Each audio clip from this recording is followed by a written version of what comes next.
Some things in the restoration were, the way they turned out was actually defined by what we got into when we started tearing something apart. How big a problem is this? Should we worry about it? When you see a crack or something, what should we do? Should we tear this whole wall down? No, most of it was, this was built 200 years ago, and it's withstood all of these earthquakes. It's going to withstand many more, as long as we can reconstruct the roof and the load of the tile better than it was before. And that was the main thing. Yeah, that one I could hear. Yeah. That was. Let's continue with that thread. And okay. Well, anyway, the roof on an adobe is usually what brings it down. The weight. Quakes being one of the things that are commonplace in California. We all along felt that the best way to approach this restoration would be to reinforce the walls well enough to withstand, to hold the roof load. And it started from the foundation up, actually, because in the early stages of the restoration, we actually excavated about 3 feet down on either side of the two foundation walls on the north and south walls, where they had bulged, caused by runoff from the roof, and the weight of the walls and the roof pushing outward little by little actually moved the foundation about 6 inches from, which it was about a 4-foot foundation from bottom to top. It was off 6 inches in the center point, fulcrum of the bend, because you could see the bend in it once we dug them out. So instead of messing with the old foundation, we didn't even, because it was rocks set on top of each other with crude mortar of lime and sand placed in there as a binder, and more or less was filling a trench with rock, is what it really was. And we felt, okay, let's not tear into the rock because we're going to damage the foundation. Let's reinforce the foundation. So one of the first things we did after clearing out all of the debris and much of the tile that was broken in the area around there, the floor tiles on the original aisles were still there, some of the tiles. Once that was all done, we dug down along each side of the foundation on the full length that we knew where the damage was, poured another foundation, tied it with rebar all the way across from one side of the mission to the other through the center aisle in the front part of the mission, where most of the damage was right here in the just past the front of the altar. So it made like a blanket over both foundations and gave us a nice smooth surface to work on to put our new walls up. So we felt that as soon as you got the foundation pretty good, okay, now it's time to build the walls. So the north wall went up first, south wall went up next. And then once the walls were up, we joisted with joists on both sides, prepared to put the roofs on the north and south side. We didn't build the roof on the north side until we built the wall on the south side, because we weren't sure what we were going to run into when we started to work on the arcade part in the main aisle. Because that was planned to be one of the last things that we would do, was to take out the old block that they had put into those arches, because they were so afraid that those arches wouldn't withstand the quake. When you walk under them, they're pretty large.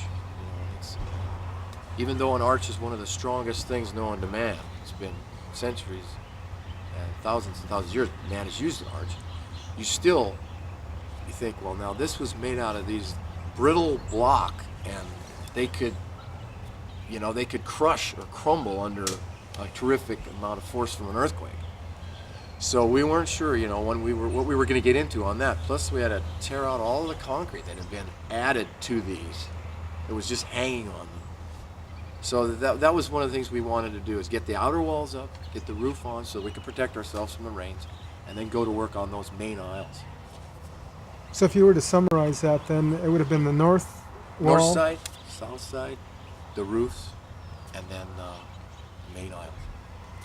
As an archaeologist, I'm curious, when you excavated to put in the rebar bracing, was there anything encountered there, artifacts or anything of that nature that might be of interest? Okay, most of the artifacts that we found, everybody was looking for them. Everybody that was working was going, gee, I wonder what we're going to find, I do remember in between the blocks, adobe blocks, when we were tearing down some of the walls were actually, after they had fallen down in 1906, they were tiered up like so, and you maybe a 10-foot section that would be flat, and then all of a sudden you'd start to step back up.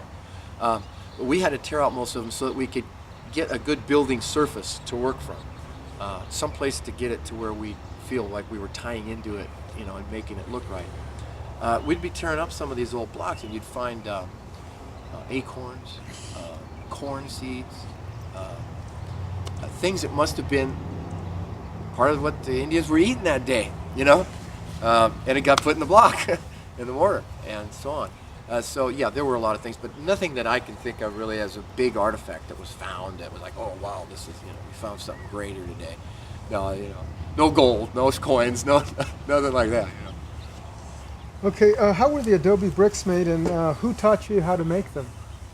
Okay, the adobe bricks, being one of the first things that man ever used to build a home out of, I didn't know what the heck it was myself. All I know is adobe was clay, named for clay. On our ranch we have adobe clay soil. The biker gang is back. Okay, here we are, roll tape. Yeah, adobe.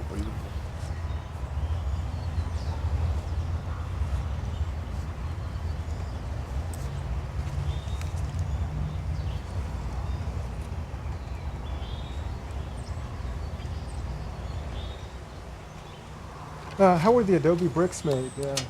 Yeah, that was something that when I first started here, working for these guys that had made a lot of adobe brick, I thought, it's got to be something really, scientific and mystery of how to make these, but it was fairly simple. You get adobe clay, which is where the name adobe comes from. The clay that's used in it is adobe. And where did this clay come from? Well, the original clay that was used in the adobes to make this mission was probably built right out there in the front courtyard area. They didn't have to carry it very far. Once they made the block, they were able to just put them right on the wall. They probably carried them by hand over there, set them in, went back, got another one, and brought it back. But for us, we used the rodeo grounds, which was down below here. It's accessible. We didn't have to tear the lawn out to build the bricks here. People could still come to that area, so it worked out real good. But I was curious I'd never made an adobe brick before, but it was fairly simple, using a mixer, much the same as you do for mixing concrete. Water, clay, sand, proper amounts, laid out in a form, just like you do concrete. Once you slip the form loose from the brick itself, it just looks like a mud pie. Give it some time to dry, put it on edge. After 7 days, you pick it up, and you can actually put it into a wall.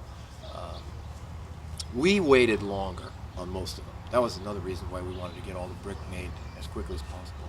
We wanted them to cure even longer, because the longer anything cures, the stronger it gets.